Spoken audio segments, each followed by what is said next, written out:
Você que está nos ouvindo agora, pare de fazer absolutamente tudo que estiver fazendo, porque vai começar mais um episódio do Entre uma Parada e Outra, o podcast da Residência de Medicina de Emergência da Universidade Federal de São Paulo, Escola Pós-Medicina.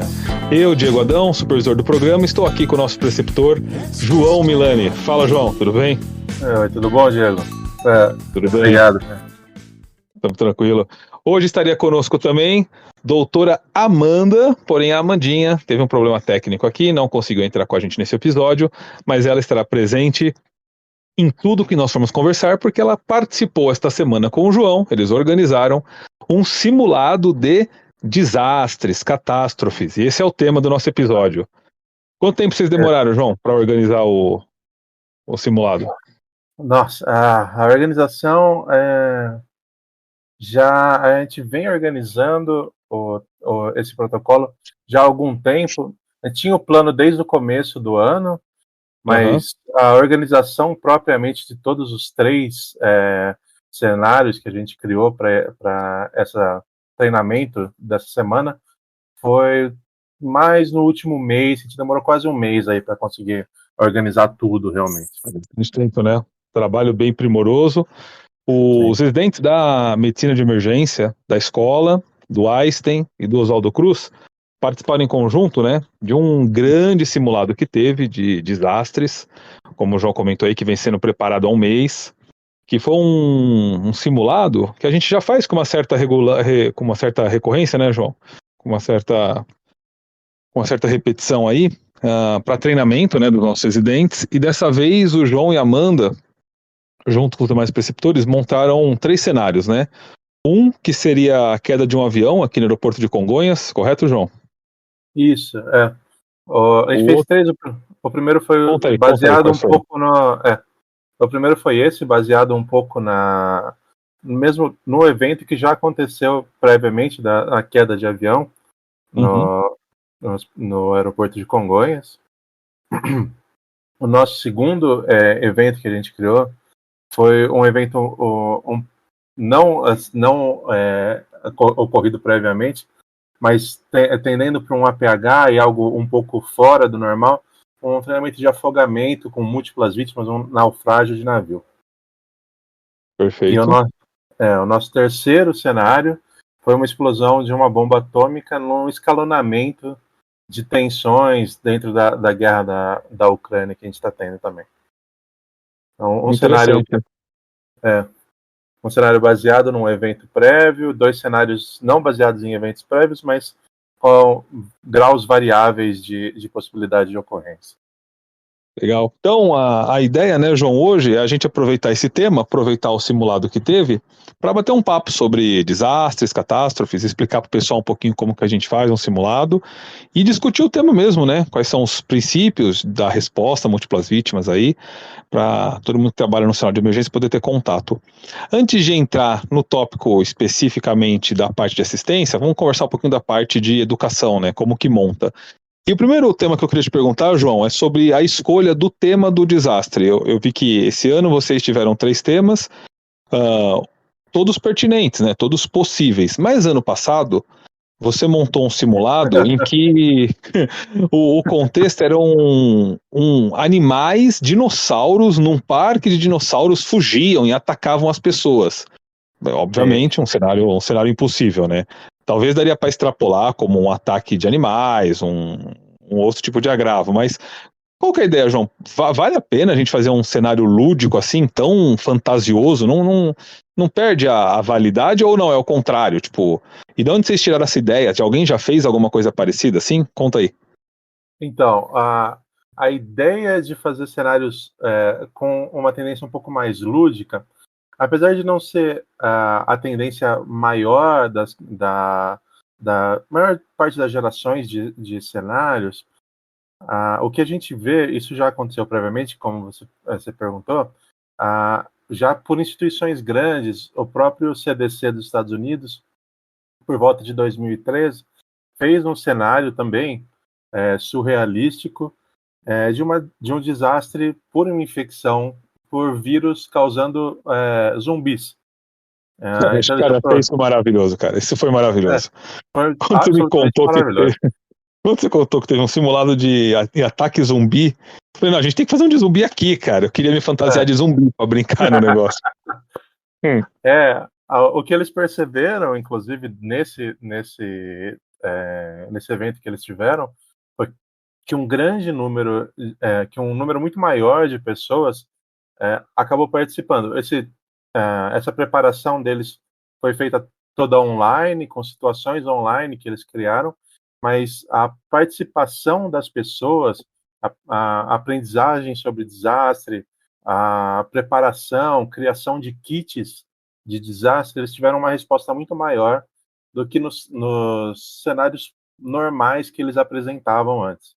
Quer dizer que, então, o fato do tema ser surrealista, fantasioso, lúdico, gerou um maior engajamento do pessoal, né? Exato, eles tiveram um engajamento maior. E o nosso propósito da simulação do ano passado, de criar uma simulação um pouco mais fantasiosa, um pouco mais surrealista, foi esse também. Um pouco mais, dinossauros atacando, muito mais.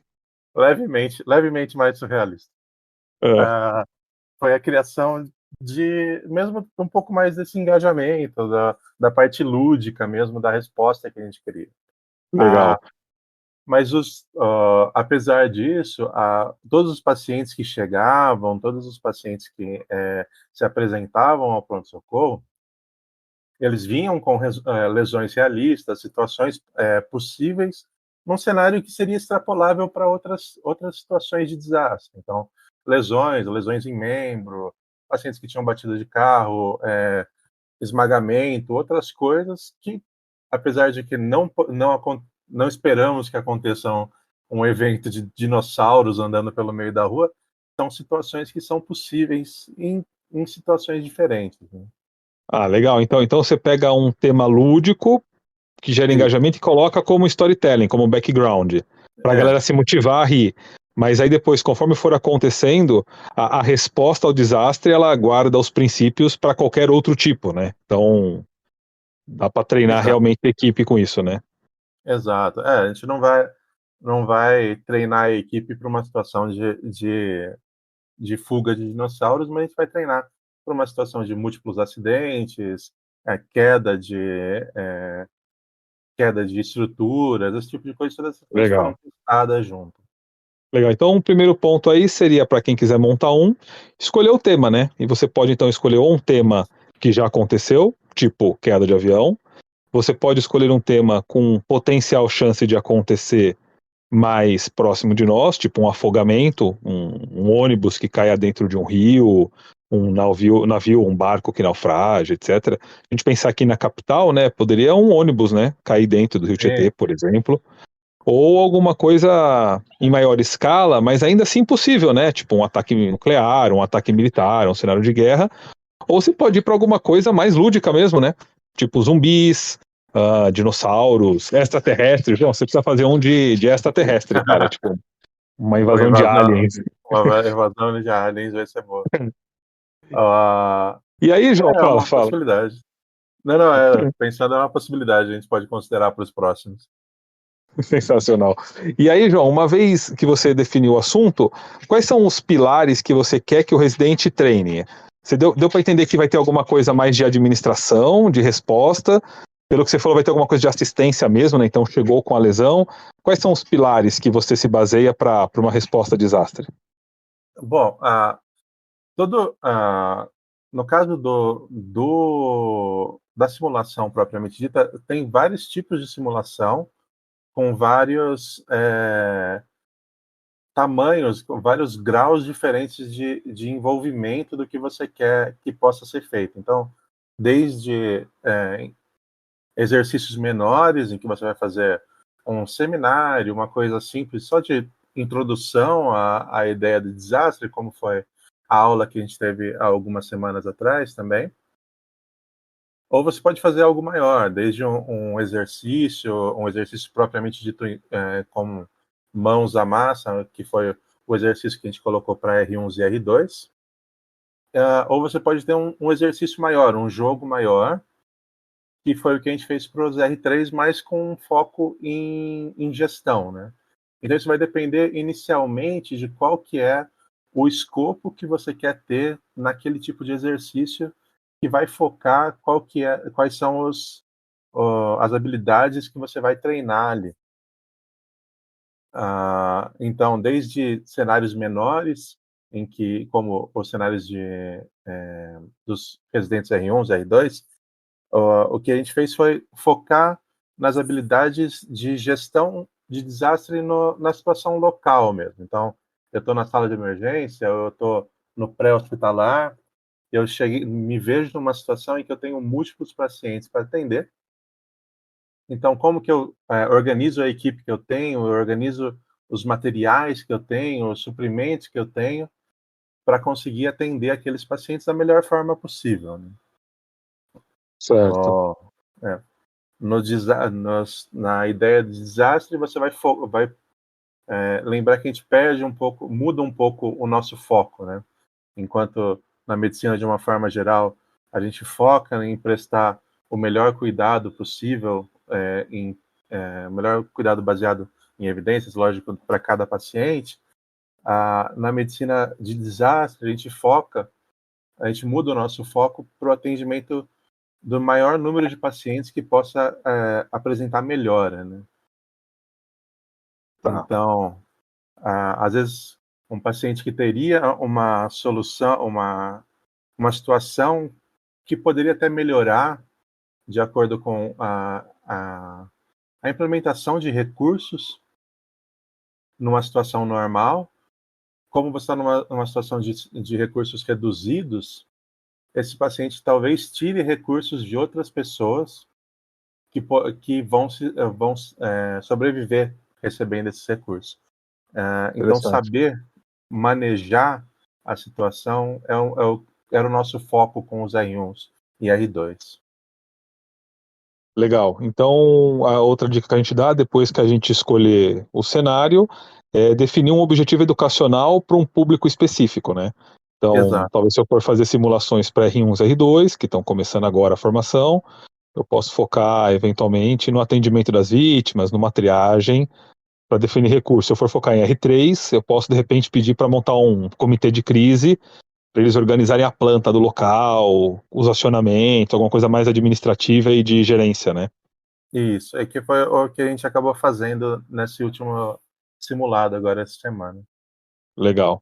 Quem quiser dar uma conferida, a gente deixou no nosso Instagram, no @emergênciaepm, o perfil oficial da Medicina de Emergência da Unifesp.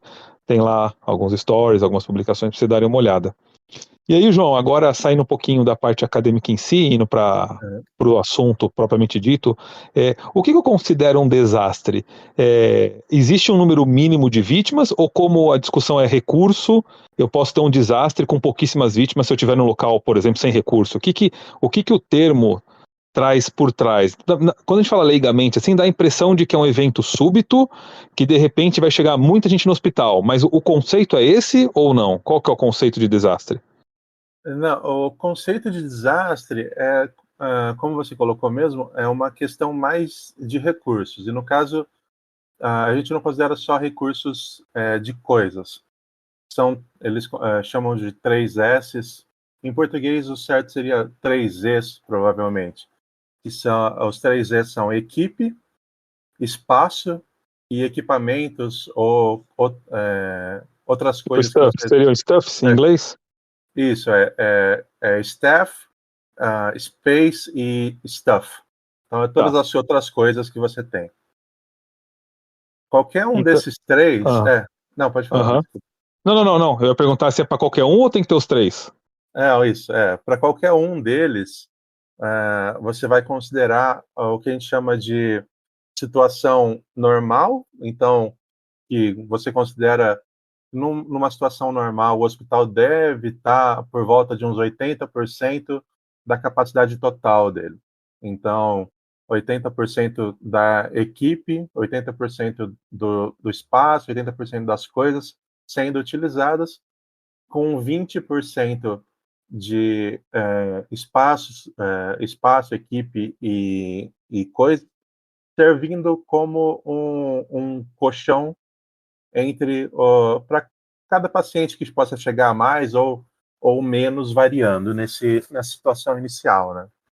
Certo. Então, que a gente chama esses 20% da sua capacidade de surto. Então, Capacidade de quê? de Surto. surto, isso. Tá. Essa capacidade de surto é para absorver essa variação normal do dia a dia, semana a semana que existe dentro do hospital.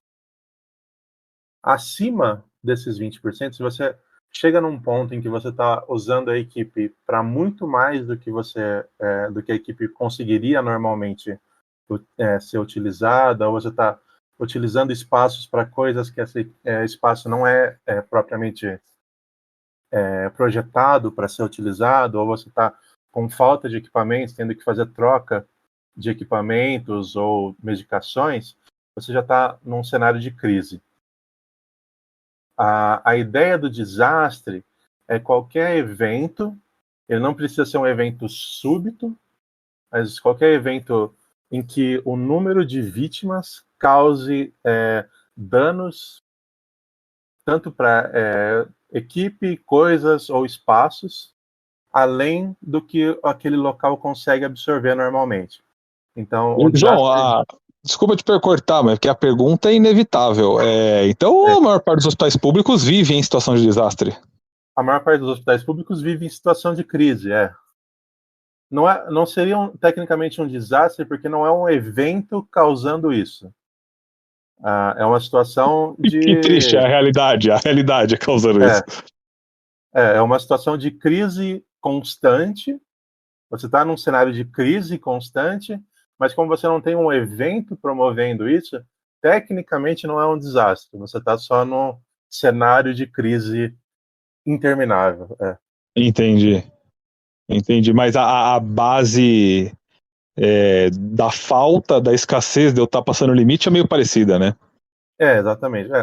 É que aí, no caso, sempre vai ser aquela questão de uma situação de desastre vai ser considerado um evento não imprevisível, mas um evento que acaba acontecendo além da nossa previsão, né? Entendi. Do que você esperaria receber naquele momento. Mas se o problema é, por exemplo, gerenciamento ou verbas, o que seja, não pode ser considerado um desastre porque meio que é parte do projeto de funcionamento, né? Perfeito. Não, faz todo sentido. É.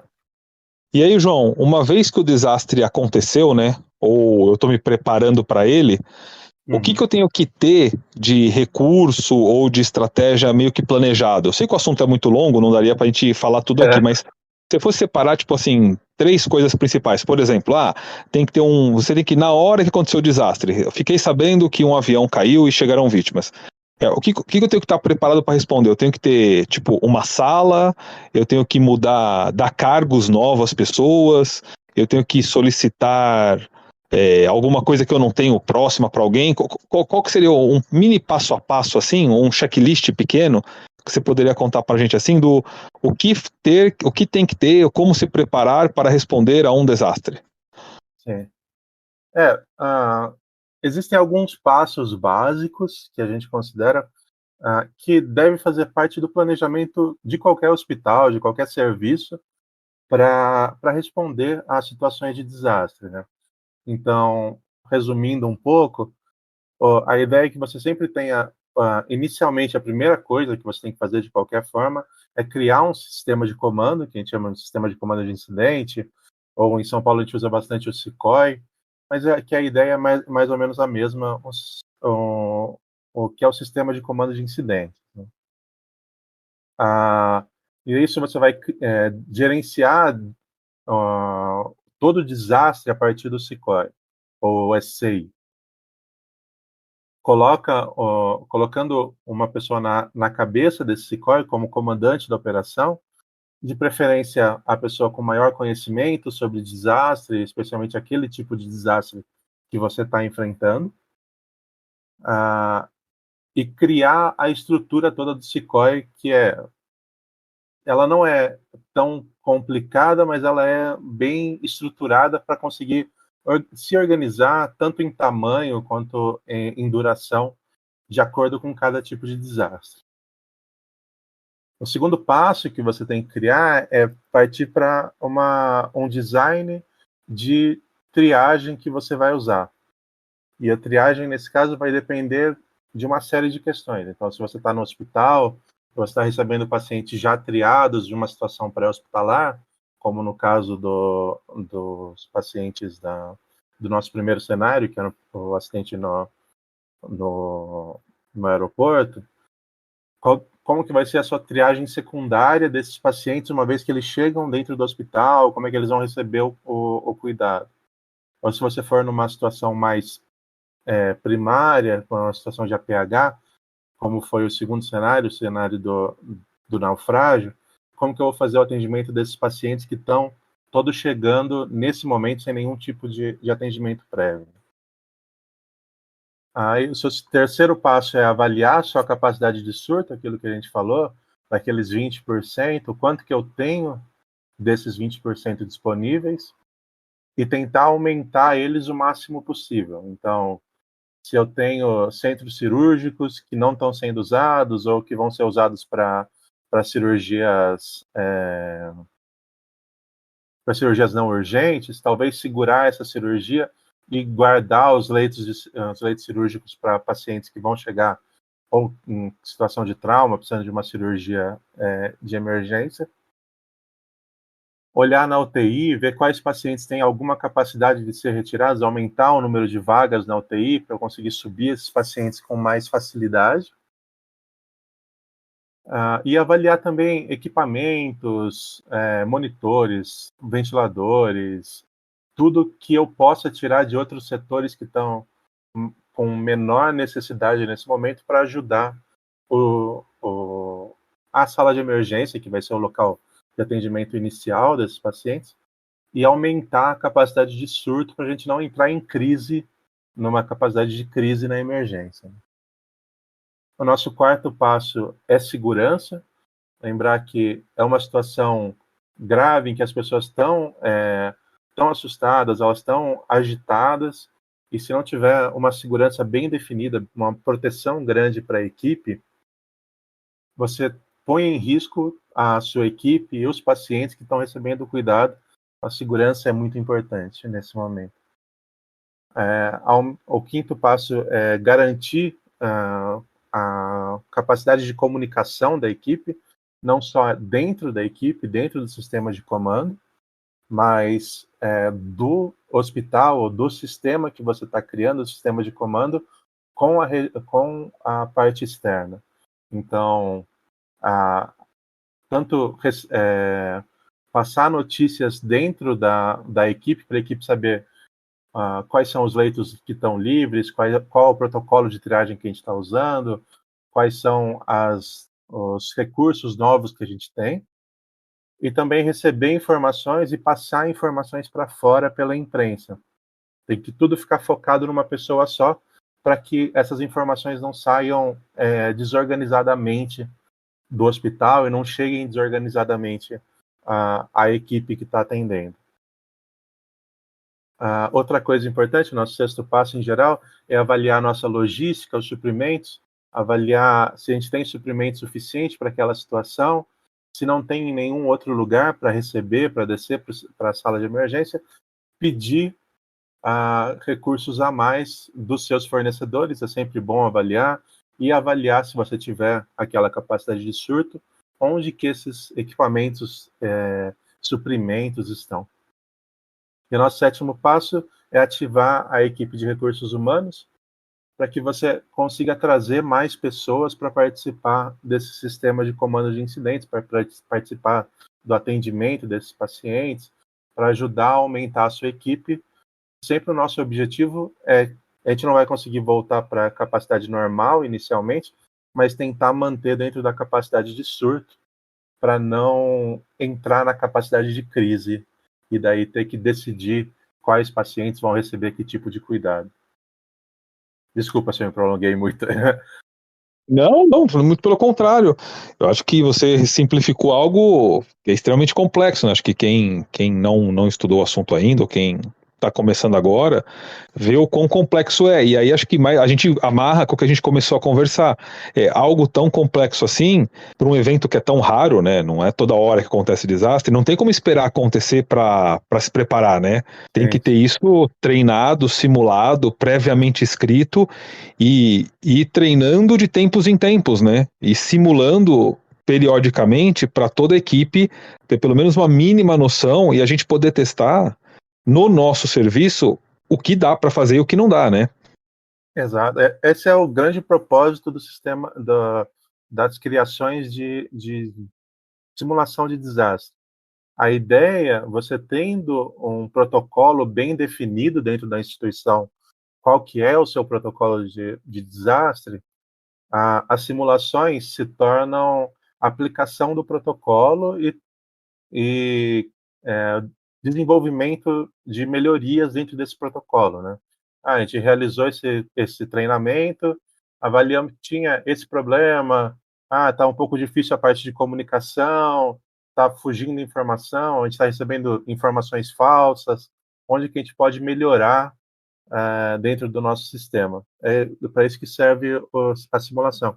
É por isso que eles indicam que a gente faça pelo menos 2 simulações por ano Perfeito. para avaliação mesmo. Muito interessante. E, João, comenta um pouco, caso alguém queira se aprofundar no assunto, você é uma pessoa que estuda, você é especialista em desastres, catástrofes. Comenta onde tem material, quais cursos você fez, dá umas dicas aí, quem quiser ler mais, onde pode ir atrás. Não sei se eu diria que eu sou especialista, eu fiz alguns cursos. Lógico que é. Você fez curso, treinou todo mundo, sabe responder. Trabalhou na pandemia, não trabalhou?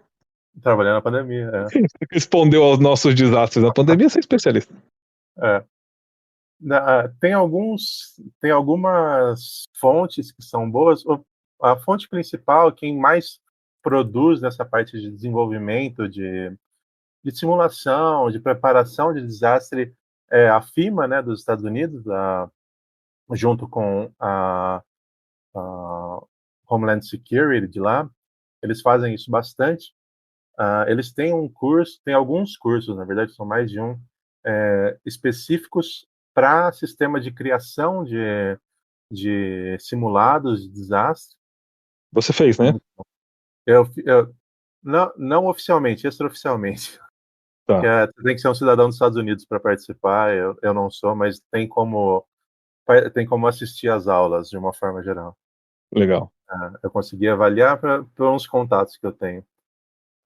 Um outro curso muito bom é um curso de gerenciamento de desastre mesmo, que a equipe do ACEP, do Colégio Americano de Medicina de Emergência tem, que é mesmo gerenciamento de todo o sistema de desastre.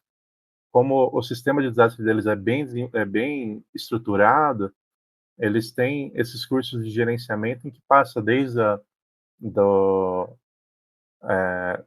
desastre em nível estadual ou mesmo todo o país, até um cenário mais local, como que você gerencia toda a sua equipe nessa situação. Ele é um curso que eles fazem quase todo ano, durante o congresso deles, que é muito bom também. E fontes em termos de livros, tudo tem diversas fontes na internet. Tem um que eu gosto muito para quem está querendo começar, pegar a base original. Tem um documento da ONU que foi desenvolvido com o pessoal da União Europeia, só um checklist de resposta a situações de desastre, em que ele tem todas aquelas coisas que a gente discutiu, que eu falei, todos os pontos. Legal. Do comando, comunicação, triagem, tudo. Ele vai de item por item dando um checklist de coisas para você ter no seu protocolo de desastre, que é muito bom para quem está querendo começar mesmo. Perfeito. A gente vai deixar para vocês que estão ouvindo a gente, na descrição do episódio, os links para cada um desses tópicos aí que o João falou. Acho que é isso, Joãozinho. Mais alguma coisa você acha importante falar? Acho que não. É um tema muito interessante. Ele é um pouco complicado de falar. Tem uma situação emocional importante nele, né? Que é como todas as situações de desastre são complicadas, e uma situação até um pouco estrutural, né? Porque quando a gente fala tem que criar um protocolo, é uma coisa que tem que ser de autogerenciamento, né? Uma coisa um pouco mais alta, mas que é importante, que eu acho que com a gente agora, a medicina de emergência ganhando um pouco mais de força, né? Nos próximos anos, nesses últimos anos, eu acho que é uma coisa que vale a pena o pessoal começar a investir mais, e talvez a gente consiga respostas melhores do que a gente está tendo, desenvolver um sistema mais forte, mais robusto para esse tipo de situação. Legal. Muito bom, muito bom. Só tenho a agradecer, João. João, qual que é o seu nome completo? Que eu nunca falei aqui o completo. Meu nome completo é João Alfredo Lenzi Miori. Lenzi? Lenzi, L-N-Z-I. Lenzi. João Alfredo Lenzi Miori. Então esse aí foi o nome. É o quê? É fazer doxing. Então, só para agradecer, o João, chama de Joãozinho, nosso João Miori aí, que está na preceptoria da medicina de emergência, ajudando a coordenar, e mais uma vez citar e agradecer a Amanda Ferreira. São dois profissionais excelentes aí da medicina de emergência. Se você não os conhece, siga-os no Instagram. A Amanda você encontra no @VireiMedic_agora. Eu tô também no meu Instagram pessoal, @diegoadão.epm. Nós três estamos no perfil da medicina de emergência da Unifesp, @emergênciaepm. E o João, onde você encontra? Você não encontra. O João não tem mídias sociais para gerações atuais. Se quiser mandar e-mail, pode mandar e-mail. Tá. Então, para gerações atuais, talvez o João sequer exista, porque ele não tem perfil, mas ele existe. E se quiserem te encontrar, onde te encontra, João? Qual que é o seu e-mail? Se alguém quiser mandar e-mail, pode mandar e-mail no jalmiori,